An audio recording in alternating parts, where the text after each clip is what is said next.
Hey guys, welcome to Bastian Time. I'm your host Bastian. Let's get on to some Zelda news. First of all, Nintendo has been sponsoring a video series called Play With Your Food, and it's basically a bunch of, I guess they're famous YouTubers, many of whom I've never heard of, gather and sit around a campfire, and they sort of bring dishes that I guess are supposed to be inspired by a particular video game, and this particular series is Zelda inspired. There's already been an episode 1, now 2 and 3 have come out. I watched the first episode and I was just like, it didn't really interest me that much because, number one, most of the time the dishes that they brought didn't seem to really be that inspired by Zelda.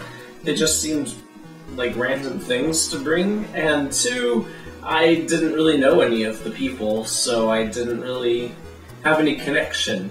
But, you know, maybe you do know these people, or, you know, whatever. If you want to watch these videos, there's a link for you down below. You might remember, I'm pretty sure I reported on a video that was called, like, The Master Sword in Real Life, and it was not a parody or anything. It was just, like, this modern-day guy goes into these woods and goes through all these journeys and then finds the Master Sword.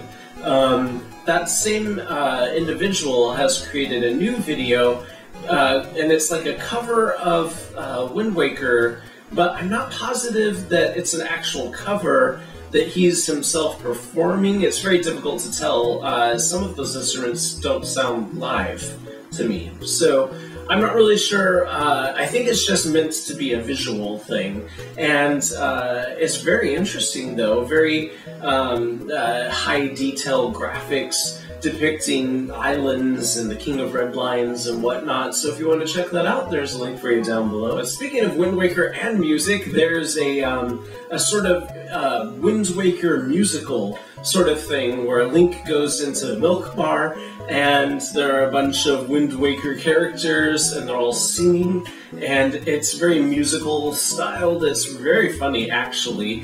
The one that made me laugh hysterically was the guy portraying Beetle. I just couldn't hold it in. It was hilarious. He doesn't sing, thank goodness. That just imagine the thank you kind of voice singing is terrifying, but just his random interjections really got me. But anyways, that's it for this episode of Zelda News. See you guys tomorrow for Nintendo News. Bye guys.